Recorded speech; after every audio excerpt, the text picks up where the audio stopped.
You are listening to the Disney Dream Girls, an unofficial Disney theme parks podcast, and this is show number 347 for Sunday, the 17th of January 2021. Where dreams begin. Well, hello and welcome.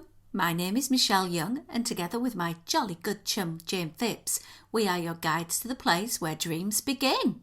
Hello there, Janie. Hello there, Michelle. Are we nice and chilly today? Let's not talk about the weather because Olaf is having a laugh with us in the UK, bringing us some frosticles. But, you know, when you think about our dear friends in other parts of the world, it's not that cold. No, true. But it's snow. We like to talk about snow when we get it in Britain, don't we? Because it's like, you know, it's unusual. Well, yes, and the whole country grinds to a standstill because we're not used to it. So if there's a millimetre on the ground, every school in the world is shut. And to be fair, Michelle, I've seen the pictures of where you are, and you actually have got snow. Me, I've got a little bit of icing sugar on my grass. That's about it. No, it's pretty epic here, I must admit, lovely.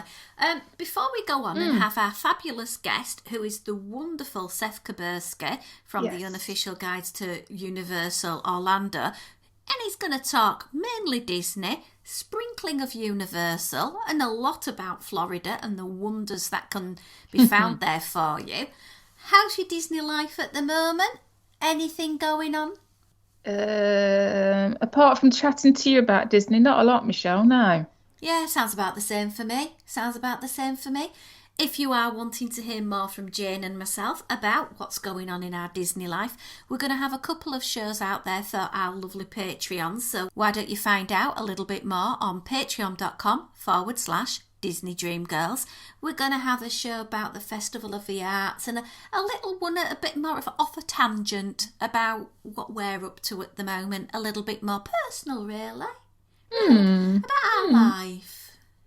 Yeah, because we do have a life outside of Disney, don't we? Do we? We do. I'm not sure. We do. Yeah, we do. Yeah. Okay, without further ado, let's get the guest on. So as I said at the introduction, we have got a fabulous special guest this week, going to talk all about what's happening in Orlando for those of you who are wanting to plan a trip over to the Sunshine State and have a fantastic theme park adventure. So welcome to the Disney Dream Girl, Seth Kubersky. Thank you so much for having me back. It's great talking with both of you again. It's so exciting because we are now getting to the point where we see the little light at the end of the tunnel, thinking that a lot of people, especially in the UK, may be actually able to get to Florida this year. So it's great for you to give us the update because I know you've been busily visiting the theme park, so you're the man in the know.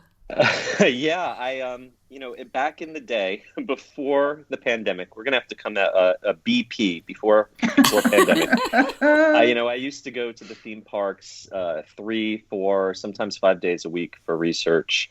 And, now I'm a little more cautious. I'm trying to stick with 2 days a week at the most. But I have been going back to both Disney and Universal. And, in the first couple months, it was like a ghost town. You felt like you had the parks all to yourselves.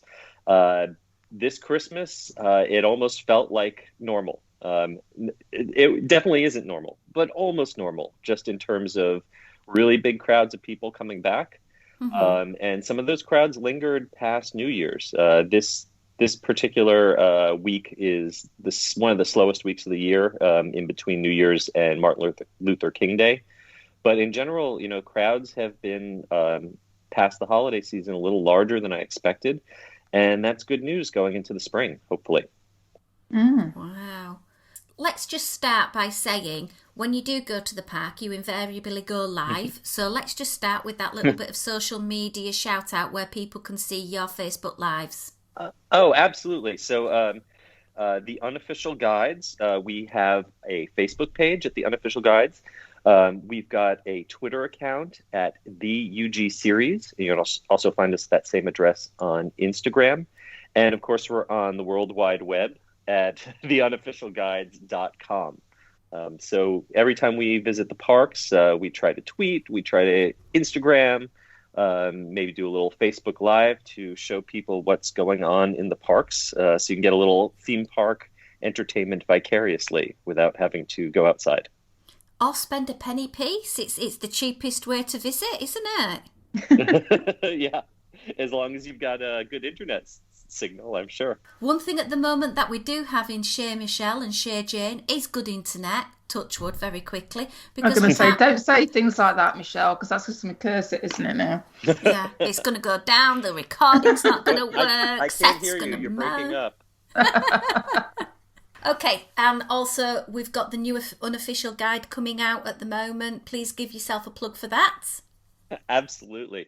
So the unofficial guide to Universal Orlando 2021 just hit bookshelves and Amazon and other distribution networks this week. I'm really proud because it's, as far as I know, the first major theme park publication to come out dealing directly with COVID, giving people updated information on how to visit the theme parks during the pandemic. The Walt Disney World book is going to hopefully be coming out very soon too.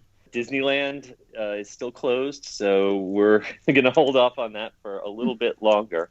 2020 was really rough trying to do theme park research. It was probably the most challenging time I've ever had writing one of these books, just because of the sheer number of things that were changing on a daily basis. Hopefully it will give you all the information that you need to feel confident to visit the parks without overwhelming you or frightening you too badly.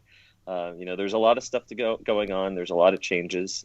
But if you want to get all of them in one place, that you can sit down and read it at your leisure, then Unofficial Guide to Universal Orlando 2021, order it today, please. And we will link up where you can purchase it from, etc. on our website, DisneyDreamGirls.com. So we've now done all the social media of the plugging and the whatever. Plug. Now we can get into the meat of it. Yes, and to me and Jane, when we go to Walt Disney World, our first port of call is the Magic Kingdom. And when were you last there? What's the latest? Anything you want to share? Yeah, I was actually at the Magic Kingdom less than a week ago. I thought it was interesting that even though we're well past Christmas decorations are still up in the parks. So that's kind of nice. You can still see some garland and decorations. So Magic Kingdom is interesting because it is the most popular of the Disney parks, and when the crowds come back, that's where they go. So you get this situation where they've socially distanced the lines for all of the attractions. And because the Magic Kingdom has the oldest attractions, a lot of those were built with very tight switchbacks indoors with poor ventilation, which is really not conducive to social distancing. So you end up with all these Magic Kingdom attractions with long, long queues of people that are out in the street. And it makes it look like that's got to be a 2 or 3 hour wait. But once you get in the actual line, you find it moves really quickly and it's skipping most of the switchbacks inside. So a line that looks like it will be an hour or 2 hours, it really comes out to, a half hour or a little bit more. It's kind of deceptive because Disney keeps posting these very intimidating wait times on the signs outside the ride and on their apps. And we've been finding that, especially at the Magic Kingdom, the actual wait times for the rides have been anywhere between 25 and 40% less than what Disney is advertising them. So it makes the parks look and feel a lot crowded than they actually are. Mm-hmm. With regards to rides and the old school rides that are there, I've noticed quite a lot on social media that there's a lot of talk about the plexiglass going on lots more rides, and I'm just wondering. I invested in plexiglass. If I had bought plexiglass, I would be so rich right now. Yeah, and it's interesting because at first their approach to social distancing was just lots of space. If you have 3 rows in a car, you only load 1 row, or maybe you only load the front and the back, and you leave one empty. And that worked for a while until this crowd started picking up. The problem with doing that kind of thing is that it really reduces the capacity. You're getting, anywhere from a third to a half of the number of people each hour that you would normally get through that attraction. So in order to try to get that capacity back up, they've gone and placed plexiglass dividers in both the boarding areas and in some cases on the actual ride vehicles. Last night I was over at Epcot. I rode Frozen Ever After for the first time in a month or two. And noticed they had installed these giant plastic dividers, not just in the queue, but in between every row of seats. So unless you're sitting in the front row now, you have a piece of plexiglass, which is inevitably covered in fingerprints and water spots and all sorts of smears about 3 inches from your face. It definitely, I would say, does inhibit the aesthetics of some of these attractions. There's some cases where it doesn't make that big a difference, but in other places like Kilimanjaro safaris over at Disney's Animal Kingdom, these, partitions really kind of hem you in. They feel claustrophobic, especially in some of the queues. Grand Fiesta Tour over in the Mexico Pavilion, I felt like a cattle going to my death at a slaughterhouse in these plexiglass tunnels. It does allow, I guess, let them justify. I'm not sure if it allows them, but it lets them at least justify to themselves increasing the hourly capacity for the rides. And that does, keep guests happier because they're not standing as long in line. Yeah, I was just a little bit concerned. I thought on certain rides, I don't like, It's a Small World probably wouldn't matter so much because you tend to be looking to the side. But I just wondered on things like the Frozen, because you're looking forwards, whether or not it's spoiled. I personally found it completely spoiled, no, but I would say it does, it takes at least half a star off my rating. It's like, it's like going to a drive-in movie with a dirty windshield. The movie's still there. You can figure out what's going on, but it's not ideal. It's not ideal. It's right now, and until the vaccine is widely distributed and, we've achieved herd immunity or whatever you want to call it, a lot of sacrifices, a lot of compromises are just part of the theme park experience. And for the most part, I think that the joy and the entertainment that you can get out of the experience outweighs the negative reminders of the pandemic. But, I'm not going to lie to you. There are things that are annoying right now that I am going to be very glad when they're gone. But I am also glad that I still have the opportunity to go to a park, because I know that for most of the world, they are looking at their 4 walls inside their house. And that's the closest they're going to get to Disney is looking at a book or a website. I think that's what you and I have been saying there, Michelle, isn't it? Yeah, absolutely. Completely agree. It's not the 100% Disney experience, but 80% of Disney is still a lot better than most of the rest of life. Definitely.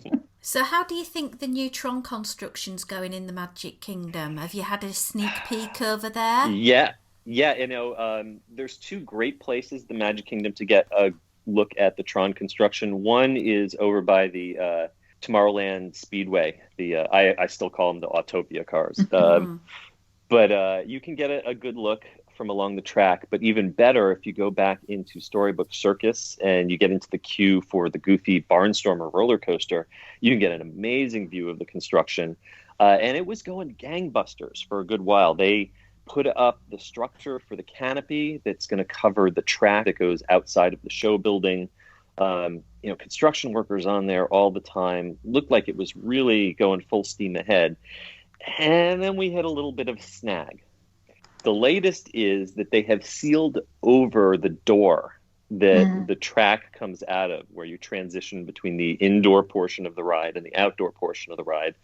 And they've taken that door, that hole in the wall that the roller coaster car will go through, and sealed it over. That's not a great sign for forward progress on the project. It still does look like they're finishing up some exterior work.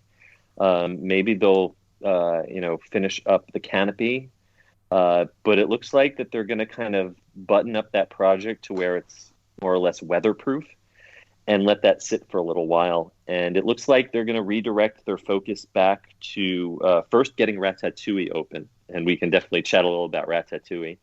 And then maybe Guardians of the Galaxy. And it looks like, we had hoped that the Tron coaster initially would be ready for the big 50th anniversary, which is on October 1st of this year.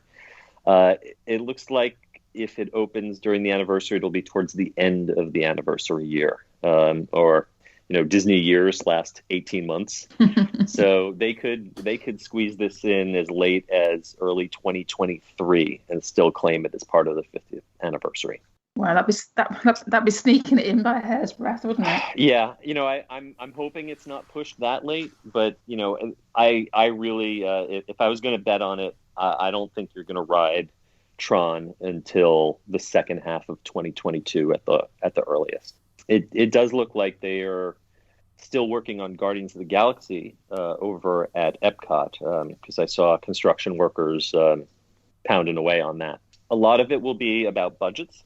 There's a lot of cost cutting going on at Disney right now. We can talk about the elimination of the Magical Express and some other, perks that they have had, over the years that are being trimmed back. There's a lot of belt tightening going on. And the smartest way to tighten your belt is if you've got a big capital investment, if you can delay those expenditures, if you can push them back to another fiscal year. They had really ambitious plans to get new stuff in all 4 parks for the 50th, and that's just not going to happen. Those things are going to be pushed back over the next couple of years. And hopefully, by the time they're all open, coronavirus will be a distant memory, and people will be ready to travel and spend again. I think that's what Disney is hoping for. Yeah, I suppose they're in a bit of a catch-22, aren't they? Because they need the big attractions, the new attractions to generate interest for people to come into the park, but not having had people in the parks, particularly like say with Disneyland, it's still being closed, then obviously all that lost revenue, it's a bit of a, chicken and egg situation for them, isn't it? It is absolutely a paradox. And it's one that, during the Great Recession, Disney did a very similar thing where they cut back, they scaled back, they tightened their belts, and Universal responded by spending, by opening their wallets, by building Harry Potter at the same time that Disney was kind of battening down the hatches, and that turned out really well for Universal. We might end up seeing a similar thing happen if over the next couple of years Disney pulls back their spending and investments, and Universal decides to ramp back up on Epic Universe. At the moment, that new third theme park for Universal is kind of in suspended animation. But Comcast has the cash right now. If they decide they want to pour into it, if they could get some big new projects open while Disney is still struggling with the stuff that they were planning for their 50th, that could lead to another big shift in market share here in Orlando. Interesting times ahead. Absolutely.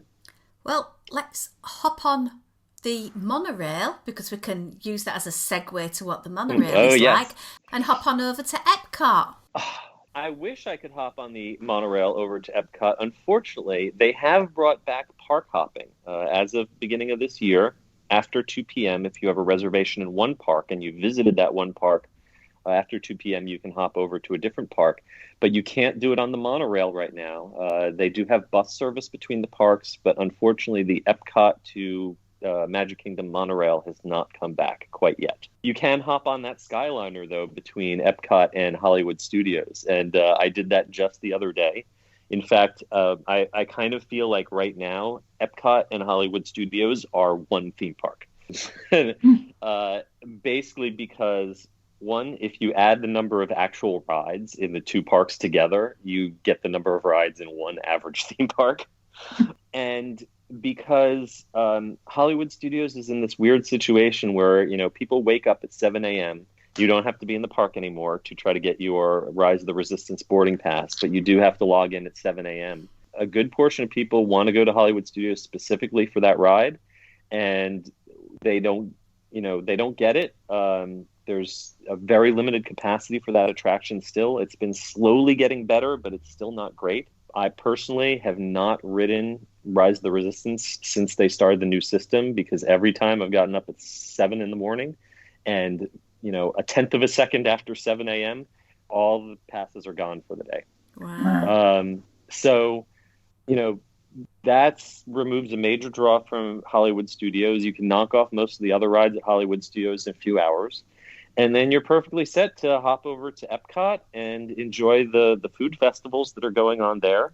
The Skyliner makes it less than a half an hour commute from one to the other. And I spent the other day, went from one park to the other and then back again. And it was really nice. I was a little exhausted at the end. But yeah, you can now combine Epcot and Hollywood Studios and make one full day out of the two of them.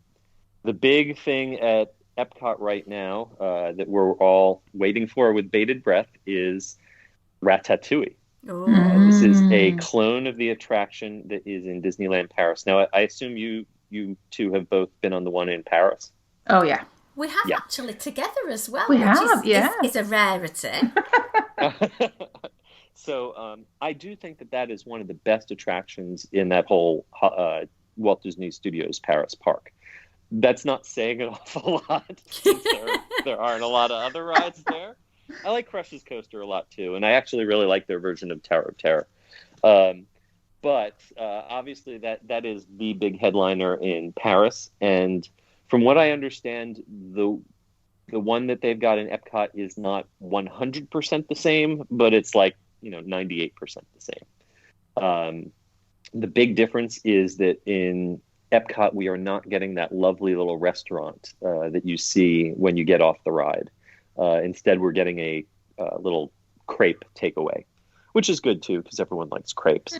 But I always thought that one of the best parts of the Ratatouille ride in Paris was seeing the actual restaurant with people eating as you're getting off the ride. So I will miss that. But the little courtyard that they have built, it's an expansion of the France Pavilion that's kind of back behind the movie theater where they show Impressions de France. And you can get a good look at it right now by taking the Skyliner. It goes right over that area. You see it looks like at least the exterior construction is very close to being done. And just a couple days ago, they removed the construction walls from in front of the expansion. I was there last night. They've got some temporary hedges, and I was sort of poking my head through, trying to catch a glimpse of what's going on back there. Rumor is that they actually might open that back area very soon to give people a little more elbow room and let them use the restrooms there.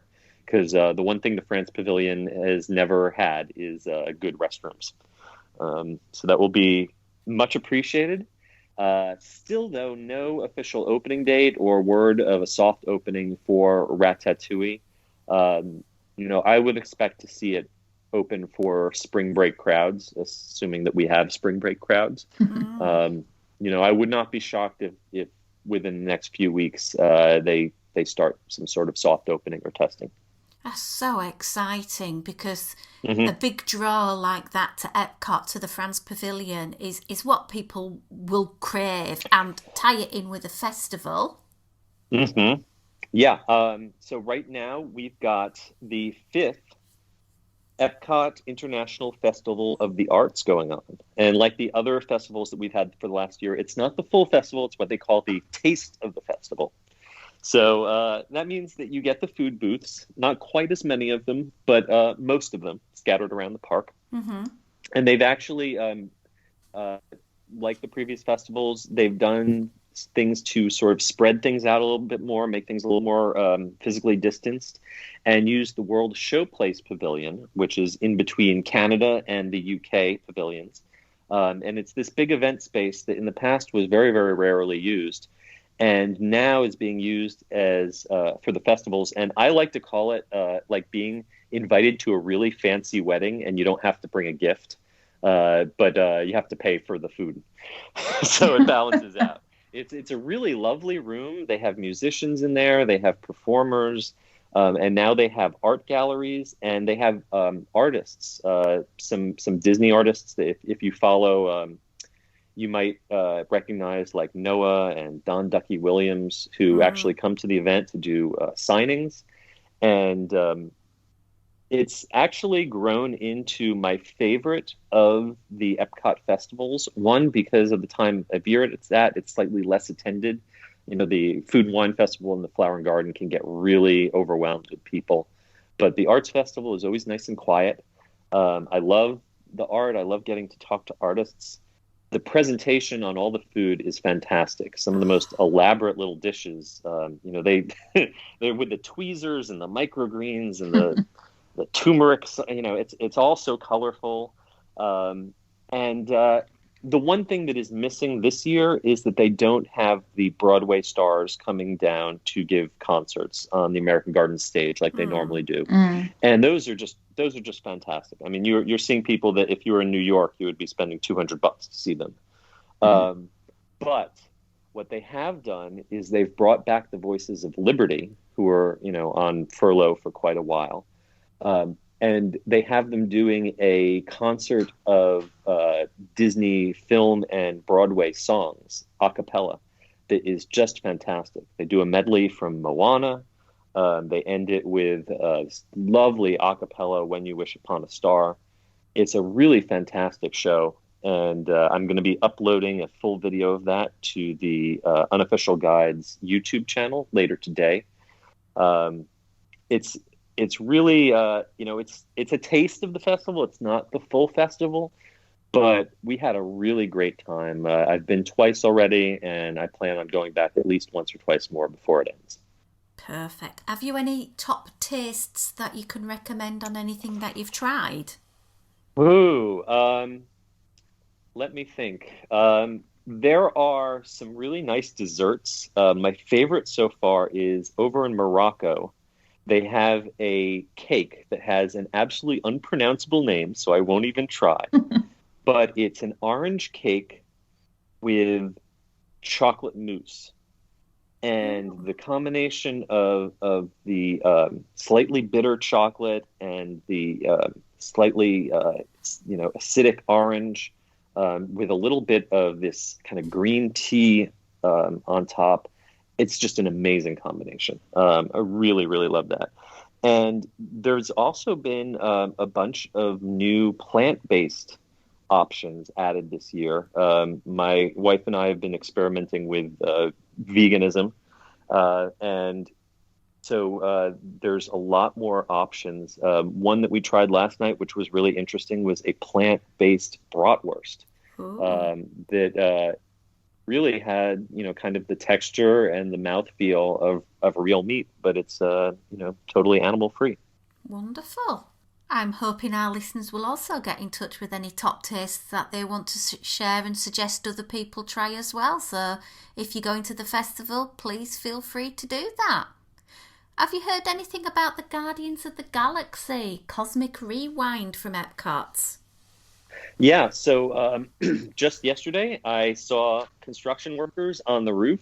You can actually, you were able to peek into the building for a while, but now it's pretty much mostly sealed over. So it's hard to tell what exactly is going on inside. The latest is that it will not open this year, but it looks likely to open maybe in the first half of 2022.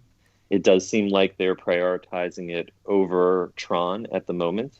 There is indications that I think confirmation now that the footage with the actors that's going to be used inside the ride will be filmed while they're filming Thor 3, which is coming up very soon. Mm-hmm. So you'll be able to see the actors who appear in the films will also be participating in the ride. And we've gotten some little tidbits. We know that the theme of the ride is that you are traveling through time and going back to the Big Bang, and that the big the twist for this ride is that it uses a roller coaster car that can spin 360 degrees, but it doesn't just spin randomly. It's kind of a computer controlled spinning, so they can move you in whatever position they want you to be as you travel along the track, sort of similar to the Gringotts ride at Universal. And that the ride will start with a backwards launch. So you will go backwards up a large hill into the show building for the first big segment of the ride. Sounds absolutely exciting. And I was a convert on the Guardians version that they've done to the Tower of Terror in Disneyland. So I'm hoping the attention to detail and everything like that is just as spectacular. Although, Michelle, do we have to ask the question whether you've watched the movie or not? I have watched the movie, Jane. Sorry, but we just have to make sure I'm that sorry, but if you have not watched all 472 Marvel films at least 3 times, you are just not able to comment. We can't have you participate. I'm with you on that. Guardians of the Galaxy in California. I was very bitter and upset when I heard they were taking away my Tower of Terror, and then I got to ride it, and I was like, okay, they actually made it better. Didn't think they would, but they did. I don't want the one in Florida to change. I want to keep my Tower of Terror here. But Guardians, to me, they were a definite upgrade in California. And as much as I loved Ellen DeGeneres and Bill Nye the Science Guy, I'm looking forward to them coming here to Orlando. Fantastic stuff. What about Animal Kingdom? I've heard there's been some new babies being born. There was a cute little video I shared earlier in the week with the new baby rhino. Aww. Oh, yeah. I have not gotten a chance to see him on the safari yet. They have had, pandemic or no, animals are going to keep being animals. They're going to keep making new animals. So, that's been one bright spot is hearing about new babies being born over at Animal Kingdom. The most recent time I rode the safari, though, I did get to see a new addition, which is these Nigerian dwarf goats. They are full-size adults, but they look like babies. And they've been added to the very end of the ride. The finale of that attraction has always been a bit of a problem. Way, way back in the late 90s. Originally, you would see Big Red, which was the matriarch elephant of the savannah, had been murdered. And you'd see her lying there bloody with her tusks cut off. And then there would be a chase scene where you would have an animatronic Jeep, drive past you, and geysers and bullets. And it was supposed to be a little action scene at the end of what was a nice, calm, quiet animal safari. And it was just tonally jarring. It never really worked. From what I hear, Michael Eisner saw the big murdered elephant. It was just like, we got to get that out of there.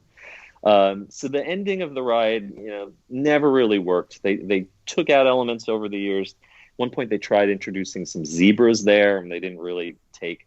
So now what they've done is they've built a little warden's outpost where you've got a little kind of shack and a Jeep and some other props and things. And they've let this little herd of Nigerian dwarf goats loose. And they climb on top of the shed and they climb on top of the Jeep. And they're just basically making a mess of the whole area. And they're really adorable. And they also tell you about how, this actually happens in Africa, how locals use these goats to make milk and make cheese, and it's part of creating a sustainable economy. So it's a little bit of education, but it's also really cute. So that makes a nice new little finale on the end of the safari ride. Oh, that's nice. Yeah. Anything else? The other great thing in Animal Kingdom right now is that you can ride Flight of Passage with a half-hour wait or less on many days. The weird thing about the pandemic is that it's kind of reordered, restructured, shook up the popularity of attractions at Animal Kingdom. Mm-hmm. And I've noticed that the boat ride, the Navi River Journey in the Pandora area, has actually been drawing longer waits than Flight of Passage, which is the Avatar simulator ride, the big headliner. And before the pandemic hit, you would regularly see 2 or 3 hours waits for Flight of Passage when everything else in the park had a modest wait. I'm not really sure why it worked out this way, but it's great because if you want to fly on a Banshee, you can do it without investing half your day now. Wow, that's brilliant news. Mm-hmm. So, anything else in the Animal Kingdom before we hop on over to the studios? The only thing at Animal Kingdom is, the animals are still there, the rides are still there, but the thing that's still really lacking in Animal Kingdom is the entertainment. Animal Kingdom is home to my 2 favorite stage shows at Disney, the Finding Nemo, the musical, and Festival of Lion King. Both of them are still on hiatus. There's no indications that either is returning anytime soon. And from what I've been hearing from the Actors Equity Union performers who work on those shows, they're getting really desperate. I've already known of a couple people who are longtime original cast members at those shows who have given up and left Florida to try to find work elsewhere. So if those shows do come back, they're going to have some new faces, because a lot of the people that you would have recognized for them are gone. That's so sad.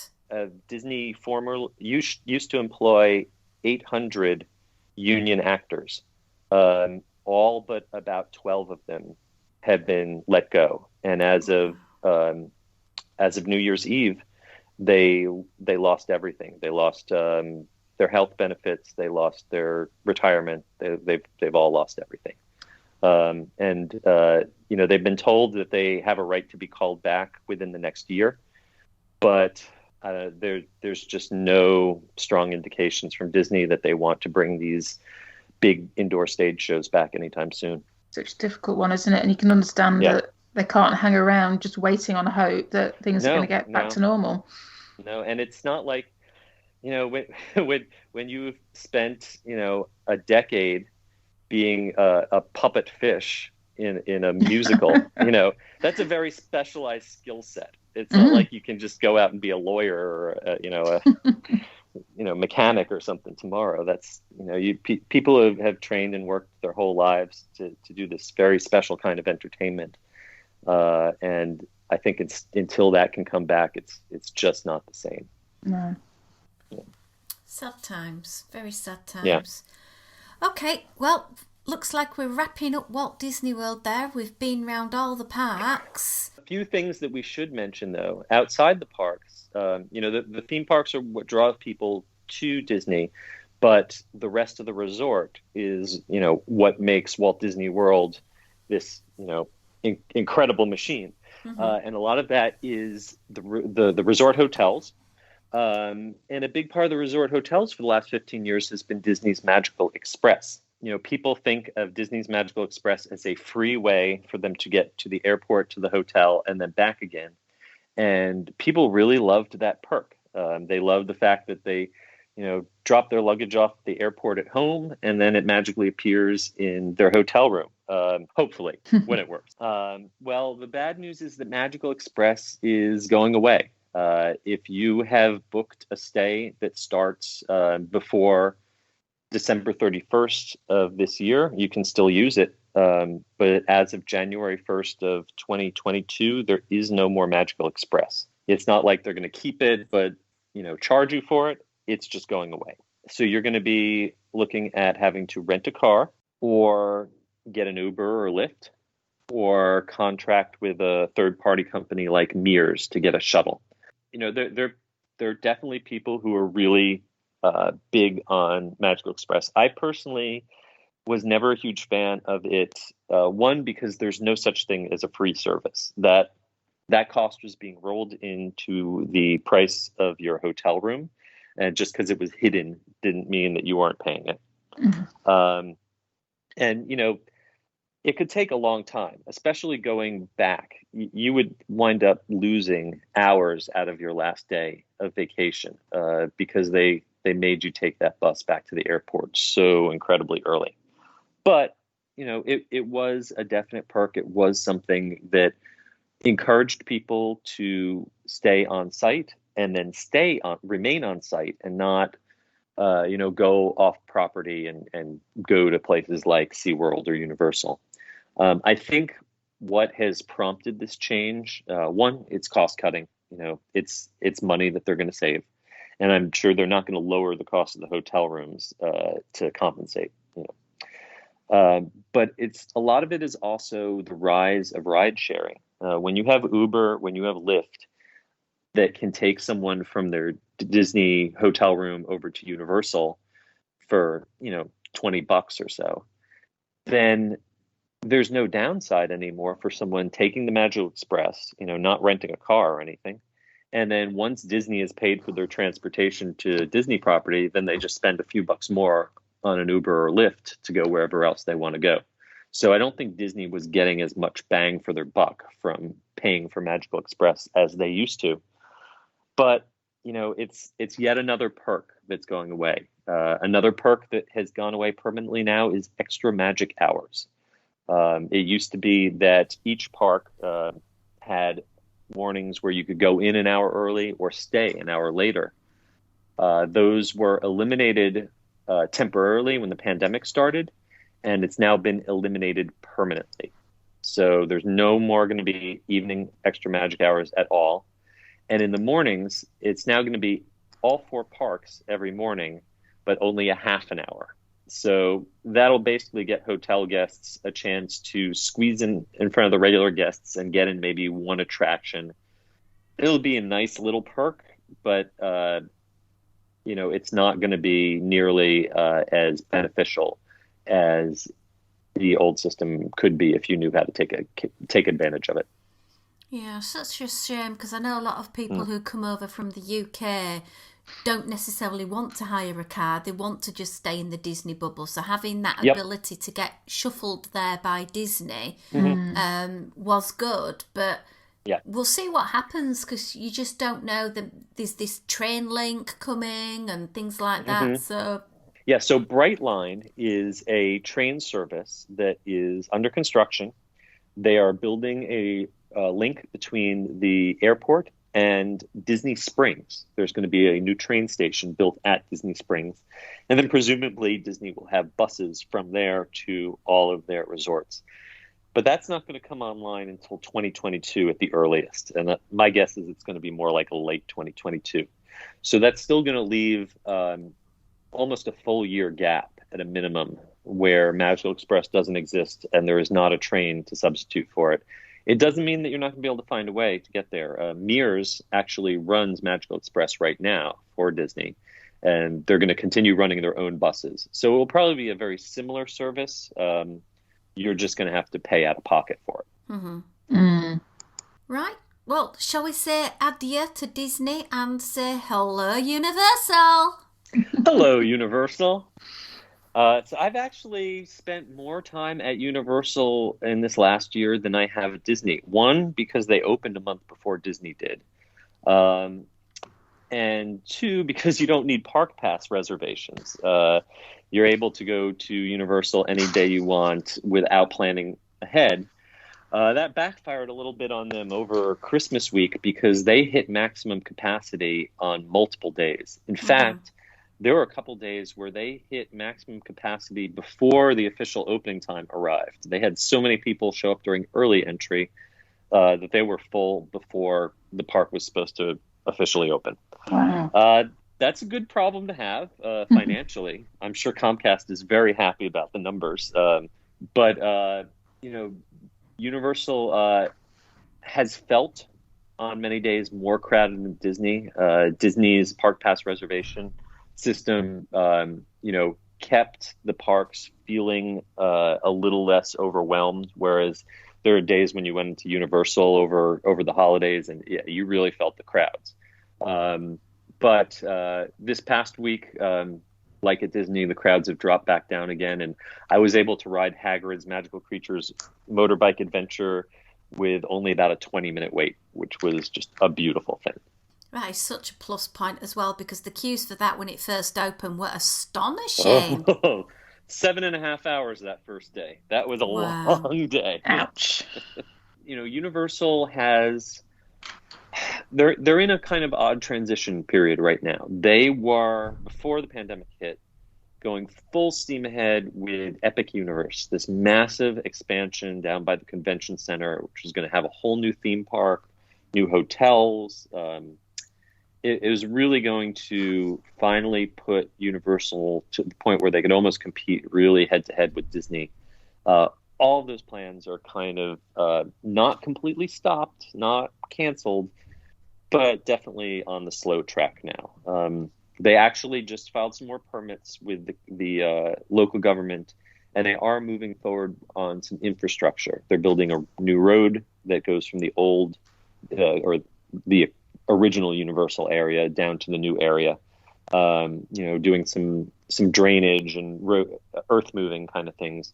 But the plans for actually building the park were supposed to go vertical very shortly, and all that's going to kind of be slow walked over the next couple of years, which is a shame because I was really looking forward to seeing Super Nintendo World finally open here in Orlando. It was actually originally supposed to go where Kid Zone is at Universal Studios Florida. Several years ago, they put up construction walls, and they were days away from starting construction when the whole thing was paused and moved out to Epic Universe. There have been rumors that project might move back to Universal Studios, but I'm not seeing any actual movement on that yet. So we're going to have to maybe fly over to Japan whenever they allow Western visitors back in if we want to see Super Nintendo anytime soon. But the exciting thing for 2021 is that the Jurassic World of Velocicoaster is testing regularly. It looks fantastic. It almost looks like they could open it up next month if they wanted to. Wow. Unfortunately, the official word is that it's going to open in the summer of 2021. But my whispers telling me that, by Memorial Day, I think, or even before that, we're going to be able to see people riding this. And this is one that I'm really excited for because it's got the kind of detailed theming of Hagrid's, but it's got the really intense speed and inversions of an Incredible Hulk. And I think this one's going to shoot right to the top of my top 10 roller coasters when it opens. It does look amazing. And you're right there. Universal do have this amazing habit of saying, oh, we're building this. It's going to be ready in 6 months' time. Well, it was so funny how long that was under construction, and people at the Raptor Encounter or the Jurassic River Adventure right next door, you'd ask them what's going on. They're like, construction? I don't see any construction. Nothing going on there. It's a churro stand. For the longest time, Universal was it's just a churro stand. That's a one big churro stand. Yeah, it's always, I always think how funny it is. The difference between Disney and Universal. Disney puts out concept art. They announce something 5 years before they start building it. And then when it's finally done, if it looks anything like the original concept, you're really lucky. Universal insists that absolutely nothing is happening until it's almost ready to open. So, yeah. So at least we are guaranteed that we are going to get one really amazing new roller coaster here in Orlando very soon. And if you're a coaster junkie and you're willing to travel outside of Disney and Universal, SeaWorld's got Icebreaker, which is going to be opening up this year. And that's more of a family-friendly coaster, but it's still got some cool elements. It goes backwards, and it's got a big spike. And the really big opening this year is going to be Iron Gwazi. And that's a bit of a drive over to Busch Gardens, Tampa. But if you are a coaster junkie, it will be worth it. It is a conversion of their old wooden roller coaster into a steel coaster, over 200 feet tall. It's going to be one of the tallest, fastest, most intense hybrid coasters anywhere. And I'm excited to ride that. But I got to tell you, SeaWorld and Busch Gardens have not been quite as diligent about enforcing social distancing and mask wearing as Disney and Universal have. So I might wait until after I get my vaccine before I head out and check those rides out. Well, you are always welcome to come back and tell us the latest, but we will be watching your Facebook feed for some lives for when you do get there. Excellent. Well, be sure to comment in the feed and I'll give you a shout out. Absolutely. Jane, do you have any more questions? I don't. I think it's kind of just nice to hear that things are kind of operating semi-normal. It's interesting to see the difference between SeaWorld and Busch compared to Universal and Disney, and that how strict they are or they aren't being. Because I know obviously the regulations in Florida aren't there as such, are they? So well, honestly, I mean, Florida has always been the wild, wild west. We are very much a culture of, You want to have a python in your bathtub. You want to have an alligator in your swimming pool. You want to go out and shoot guns. Yeah, go fine. You do you. That's Florida. That's not maybe necessarily the greatest way to handle things during a pandemic. Luckily, for the most part, the theme parks have been much more conscientious and consistent than our state government has been in dealing with things. The thing is that SeaWorld and Busch Gardens on paper have all the same regulations, all the same restrictions as Disney and Universal. If you go to their websites and you look at the rules, they're pretty much identical. It's a matter of, one, staffing. I've noticed that SeaWorld and Busch feel like they are understaffed right now compared to Disney and Universal. Disney and Universal, you always see maintenance employees, people cleaning things, sanitizing things. They have these guest experience employees who are there just to remind people to put on masks. They don't seem to have that high level of staffing at SeaWorld and Busch. And, maybe it's the demographic. Maybe it's the audience that is coming to SeaWorld is just a little less concerned about wearing their mask properly. I'm not going to say that I ran in terror from SeaWorld and Busch Gardens, but I also, last couple times I've been at both those parks, I didn't stay as late as I could. I went in, I did what I had to, and then I made a graceful exit. Cool. Just need to keep you safe, Seth, so that you can keep on feeding back for us all, Yep. I'm washing my hands. I'm wearing my mask. Good. Perfect. And physically distancing, as Disney like to say, not socially. I also like socially distancing because, I'm just not that social a person. I don't mind just sitting at home with my wife and my cat. I'm okay with that. Well, we will share all the links where people can find you, find the guides, and keep in touch with us, please, my lovely. But I think we'll just sign off this podcast and say we will be back next week. And if you have any questions for Seth, please reach out to him on his social media channels. But until next week, goodbye from me. Bye from me. Goodbye from me.